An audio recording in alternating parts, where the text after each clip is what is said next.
কি করে বুঝবেন মৃত্যুটা ভালো হলো? এক নাম্বার আলামত আন-নুতকু বিশ-শাহাদা, মরার আগে আওয়াজ করে জিকির করে কেউ যদি পড়তে পারে লা ইলাহা ইল্লাল্লাহু মুহাম্মাদুর রাসূলুল্লাহ সাল্লাল্লাহু, এটা হচ্ছে আলামাতু হুসনিল খাতিমা। আপনার মৃত্যুটা যে ভালো মৃত্যু হয়েছে এটার আলামত। কি মৃত্যু? সবাই বলেন ভালো মৃত্যু আমরা চাই কি চাই না? ভালো মৃত্যুর এক নাম্বার আলামত কালিমা পড়ে যদি মরতে পারে।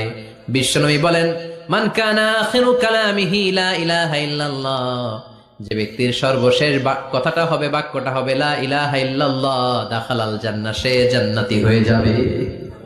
সুবহানাল্লাহ পড়ে। এরপরে বিশ্বনবী বললেন আল মুমিনু ইয়ামুতু বিজাবি ইরকিল জাবিন, মুমিন যখন মারা যায় তার কপাল ঘেমে যায়। সুবহানাল্লাহ পড়েন।